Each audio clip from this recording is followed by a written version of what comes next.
anovura meso, anovura nzeve, anokaya mari.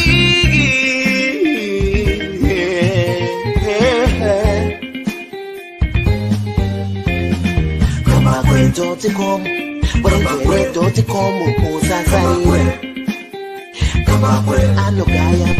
Kamba kwe uyo anotara mari anogaya mari garai mamunzwa paninyaya pano zvamunoda kunzwa zvinotaurwa pano madiko kumunzwa mugovane.com. Kamba kwe vanogaya mari vanotara mari vanoziya mari kamba kwe vanotara.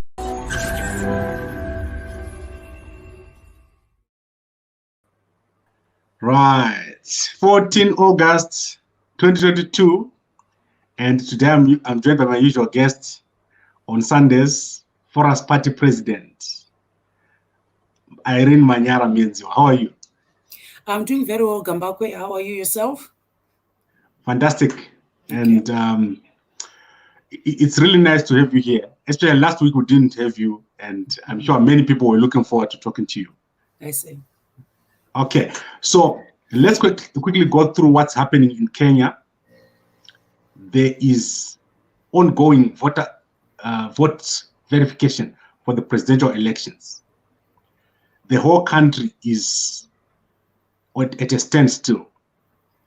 The vote is so close. It's actually basically almost 50-50 between Raila Odinga and Dr. William Ruto.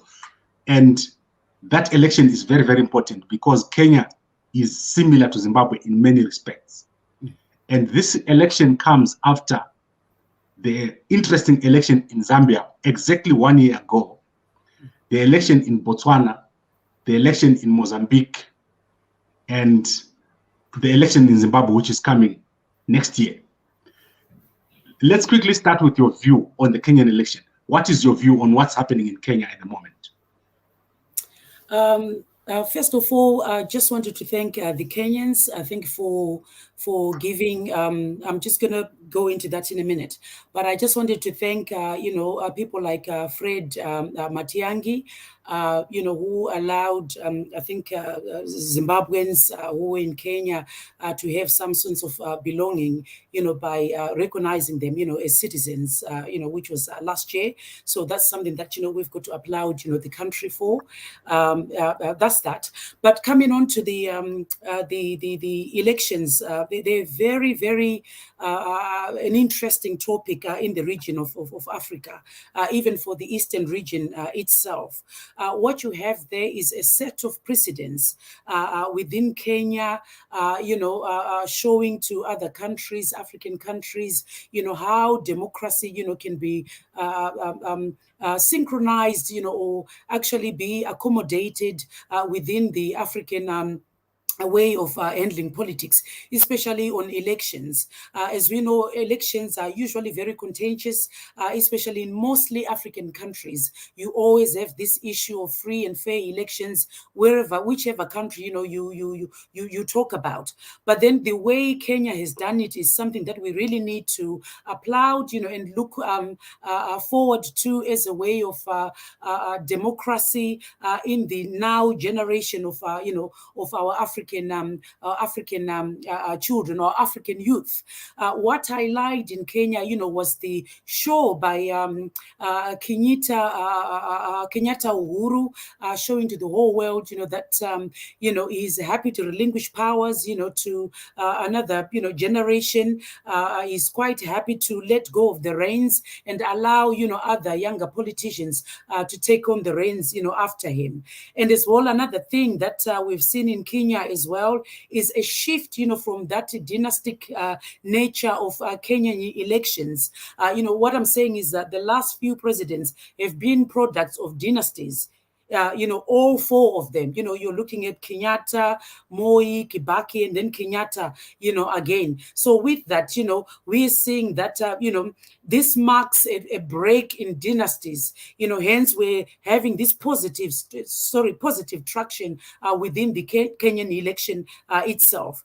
And as well, another thing, that I want to say is the submissive nature of having even the Kikuyus, being the two running, what you're seeing there is the running mates of the two main candidates are Kikuyus. So that's something that we're seeing as new as well, as we shift from this ethnic nature of Kenyan, politics. So this is the first election where Kikuyu is not a front runner. So it's an election of second best ethnically. Okay, very interesting. And you raise a number of very, very interesting issues. Now, I want us to go into systematic or system issues and process issues.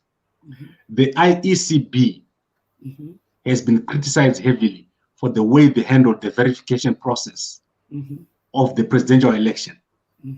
What is your view on that? What is wrong with what is happening now? The election is taking so long to announce. Is there something that the IECB could have done better? Because technology is everywhere now. Yeah. I could literally fly to Kenya right now and I'll be there. Why is it that they're not able to produce these results now?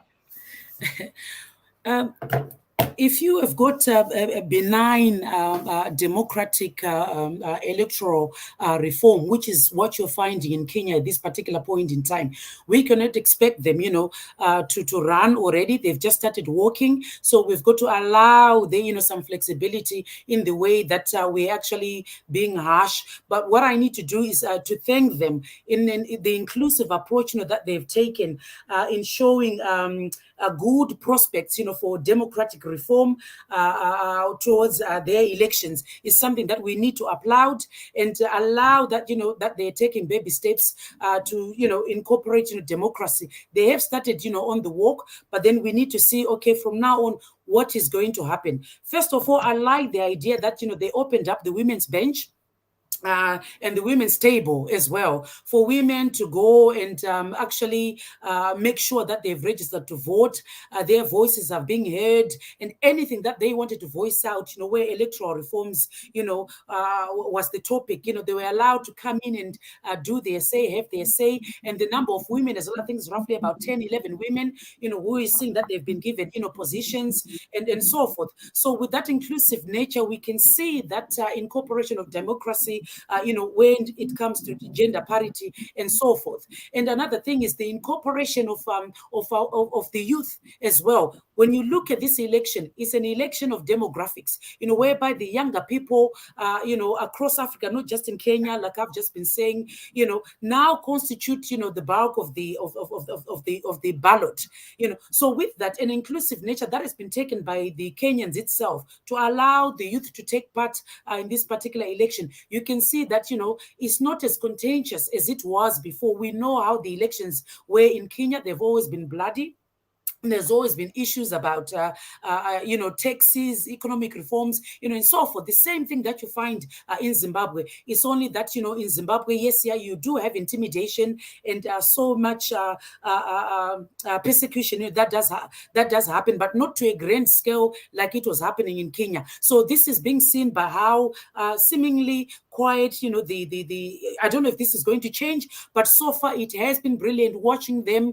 It has been quiet and everybody is happy with what is happening. And as well, I think that they've now followed the proper channel of how politics, should be. You do have two specific, candidates who are there, whereby Oruto has got an ideology and his policy direction is talking about economic emancipation. And then you've got Odinga, who's got his policy direction more on actually dealing with, countervail, measures as such, where he wants to talk about the, strengthening of the social aspect of things and so forth, and looking at, how he can cut on investment on public goods and things like, and looking into nitty-gritty to see, how he can curb, corruption there. So there you are actually hearing Kenyans coming out themselves, which is where I've been talking about, what for us is bringing to Zimbabwe to say it has to be a politics of policies. We are seeing that in Kenya right now. So when you speak to people about politics of policies, you can see that, you move away from contentious, politics. You move away from politics of violence. You go into politics of, structure, policy of politics of direction, which is what we are seeing in Kenya, right now. But then another topic, you can look at it in another way as well, on Ruto, Ruto himself, whereby his type of message is a message, whereby is he trying to mask, corruption? Is he trying, because there isn't anything within that. I know he has got, economic emancipation, economic, transformation as his, political, drive towards his policies. But we wanted to hear him as well say, how is he going to tackle, corruption, because it is quite rife in Kenya. Okay, I want us to wrap this up very, very quickly because obviously it's a Sunday and many people want to go to sleep. Let's take this to Zimbabwe. Our election in 2018 it took a few days to announce, and already people had declared themselves, and there was demonstrations within hours of completing the election. The ZEC was totally discredited. And now we see the people in Kenya, the way they've responded. They are calm. They are following the instructions of their government. What are the lessons for Zimbabwe for holding elections and for party leaders and their role in managing their supporters? What would you say there, since you're going to be contesting in 2023? Very much so. I think you can say there is some sort of peace at last in Kenya. Well, that remains to be seen when we hear the outcome of the election and the aftermath of that. Is it going to be peaceful? Is it going to be quiet? And so forth. Then we can say that, Kenya have managed to, reach that peace at last. Well, coming to Zimbabwe, I have to say, we're still a long way away from reaching, this democratic, view, this stance that has been taken by Kenya. Like I've just said, I think the relinquishing of powers actually shows some form of transparency to say, somebody can come in and take in the reins. This actually even goes to ZEC itself. The way politics is done in Zimbabwe, it's more of a nepotism type of, politics. It's a more of, okay, who do I know sort of politics. It's a more of, okay, can I hand you an envelope underneath the table type of politics and so forth. So with that, it's seen as well within the ZEC way of, dealing and its practical ways of doing things and handling the elections itself are still remaining an issue whereby we want to talk about, the biometric, fingerprint voting. Can that be rolled out? How are you going to manage that? We've sent out questions to find out, okay, how is that going to be handled? It's something that is a tool that we can use, that has been used quite a lot, by Kenya itself, where we're talking about the power of the fifth generation, having to implement, the 5G network and how it can be rolled out, especially in rural communities. That's what Kenya have done.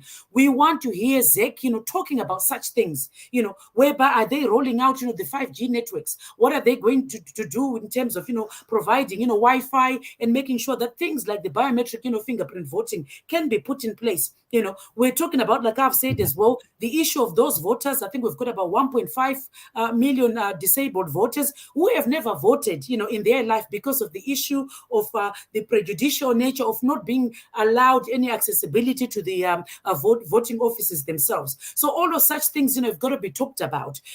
We're looking at our youth. Even if you look at the number of people who have actually registered to vote, we've got roughly about 15 to 16 million people in Zimbabwe as we speak right now. But we're still, I think, on the 6 million roughly people who have already registered to vote. Where are the other, 10 million? you know. So that's something that we really need to look and for ZEC to be pushing for people to be registering to vote. It's a job that they have that they've got to do themselves, but they're seemingly quiet about it. They do not come up with reforms or any reviving nature of actually removing the vote apathy that we still to see in Zimbabwe. So hopefully, you know, we've got enough time, you know, to put all such reforms in place and push ZEC, you know, to actually pay more attention, you know, to allow, you know, more Zimbabweans, you know, that information that they require so that they can be informed voters, you know, and put their cast where they feel it matters. Okay, but looking at Kenya, the voter turnout was only 62%. Yeah. That's very low compared to even Zimbabwe. Yeah. And worse, lower than Zambia. Mm-hmm. Do you think we're going to have such a low voter turnout in 2023, and what will be the impact of that low voter turnout? I can foresee us having a vote apathy carrying on. I think if we carry on the way we are doing, because nothing has been changed. You know, nothing has been changed so far. I think we've got, you know, all political parties, you know, not playing part in actually asking ZEC, you know, to put, you know, all these tools in place so that we can have more people, you know, to vote. The issue in Kenya is such because as if you were listening to, I think on the social spaces, what people have been coming out to say, like I've said, it's a benign stage of looking into democracy. So there isn't that much huge change, but the step that they've taken is the right direction, is the right step. So we've got to allow them time, you know, to grow and so forth. So you still have to expect the numbers to be that low.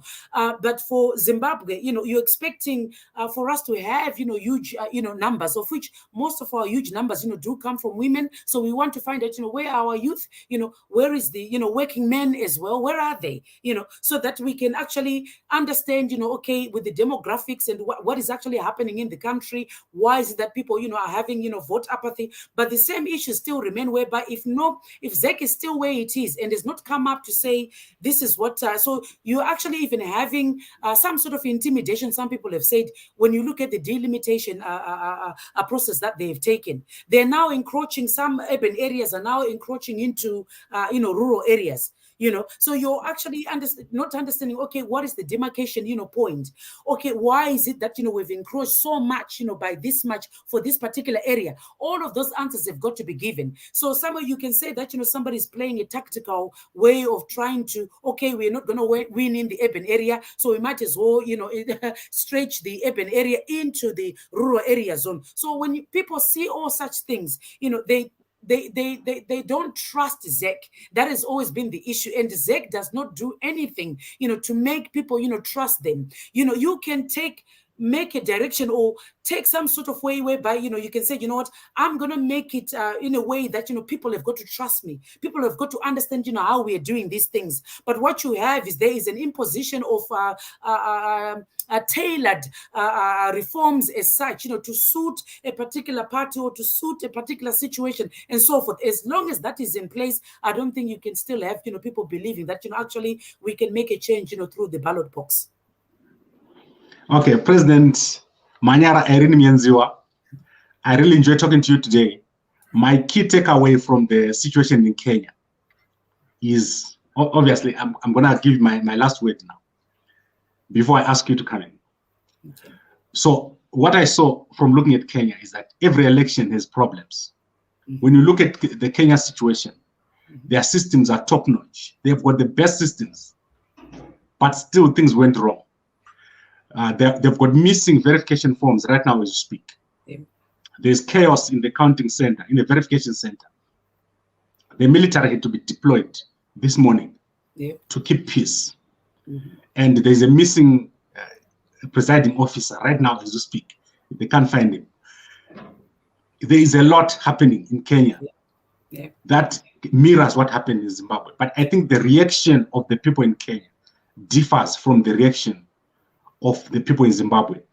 And I think the main problem that is in Zimbabwe is the lack of dialogue and a social contract, things like that. I don't know all the words to describe what's wrong with Zimbabwe.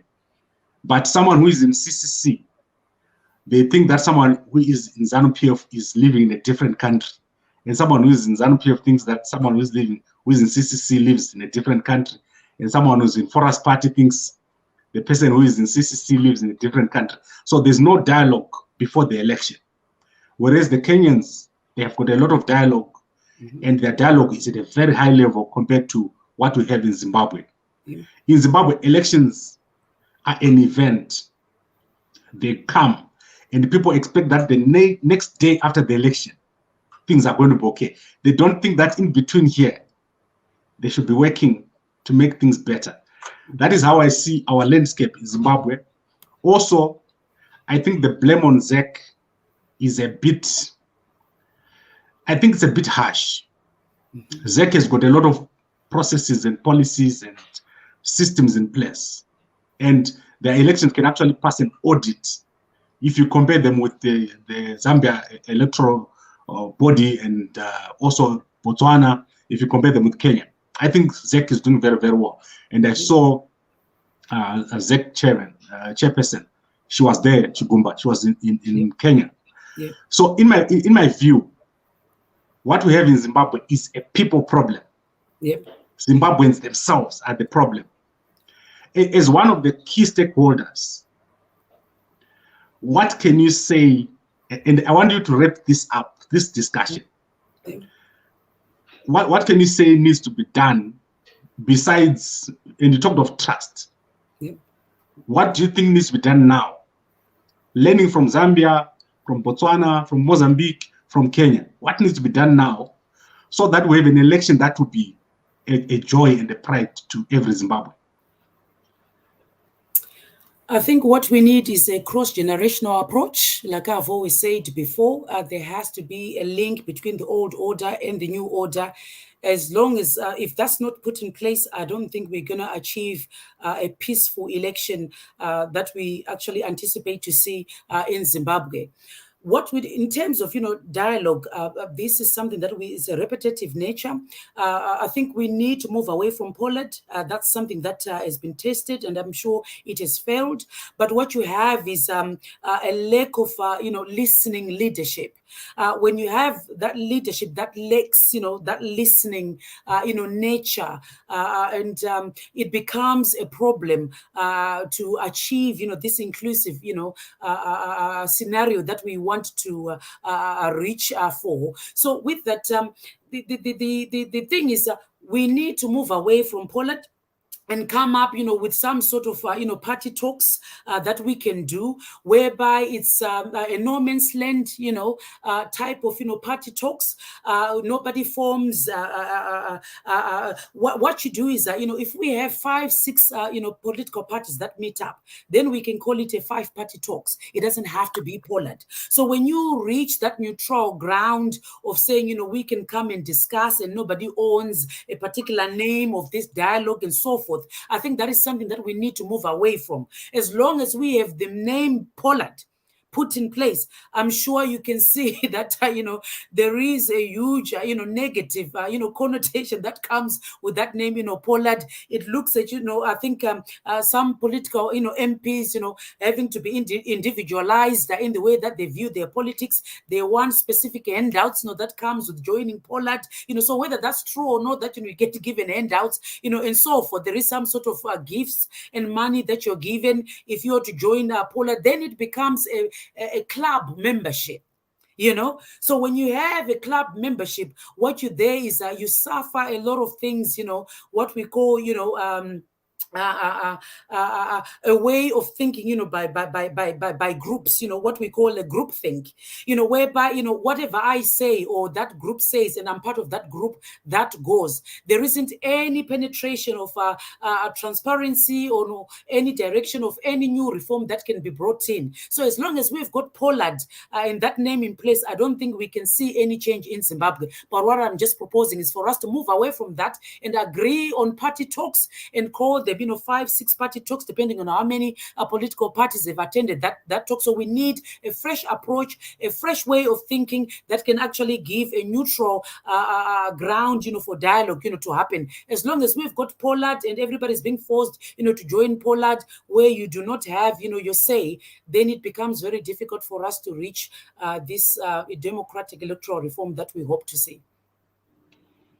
Okay, and you raise an interesting thing there, and I've heard there was obviously a suggestion by the bishops that Zimbabwe is not ready for elections, and there should be a postponement of the elections for 7 years, a 7-year Sabbath.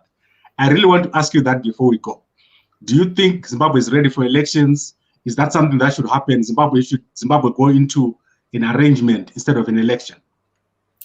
Well, with that one, if you're looking at our constitution, I think we follow the constitution. Every 5 years, we've got to have elections. So whether we're ready or not ready, the elections have got to happen. Yeah, unless if there is some sort of, clause in there that can be put in to say, you know what, we can be flexible in the way that the constitution, demarcates to say every 5 years stipulates to say every 5 years we've got to have elections. Then I think we can look at it, differently. But as long as our constitution remains like that to say, we've got to hold the elections every 5 years, I'm sorry, whether we are ready for it or not, then they've got to carry on. But I do understand, what the bishops, are saying. I don't think they're talking about it, I think, as a legislative matter, like I've just looked at it.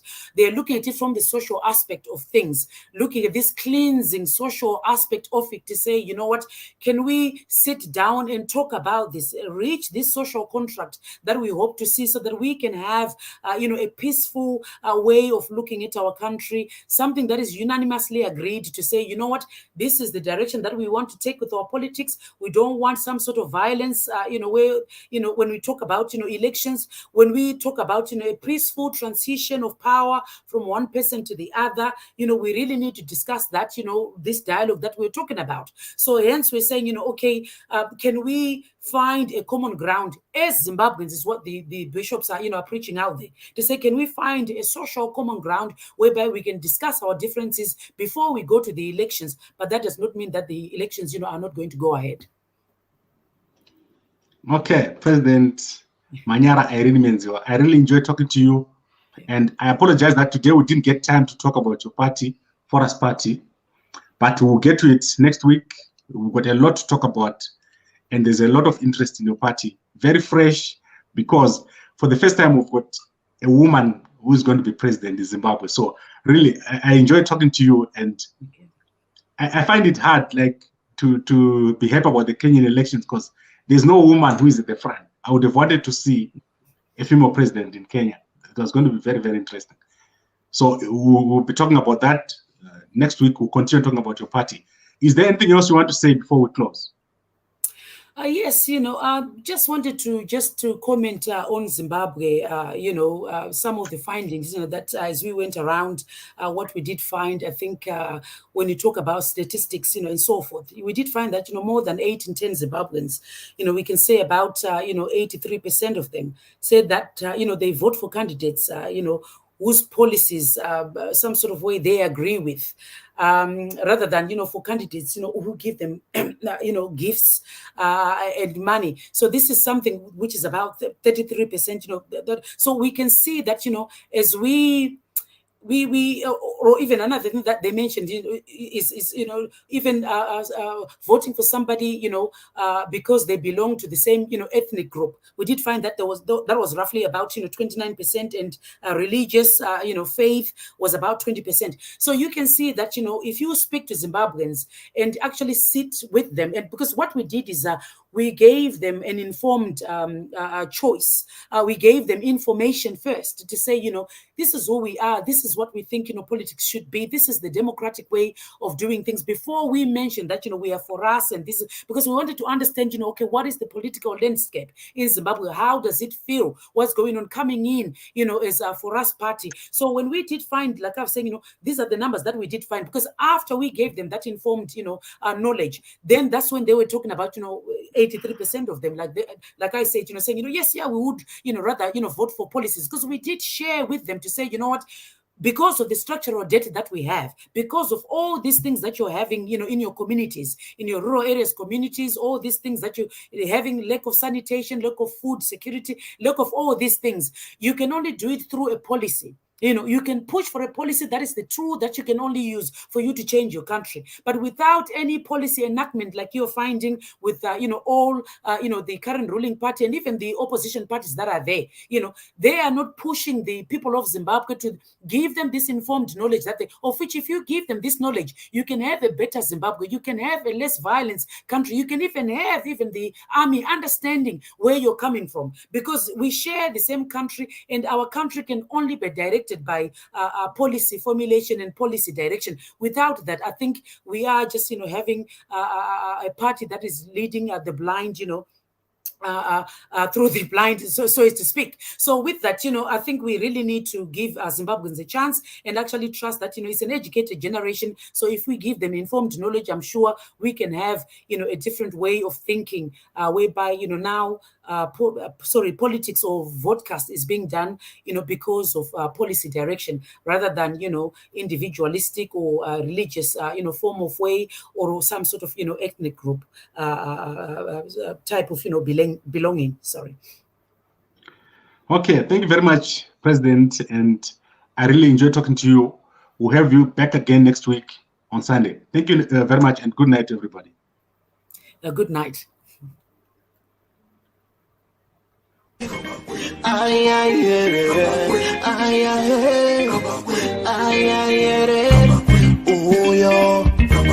Uko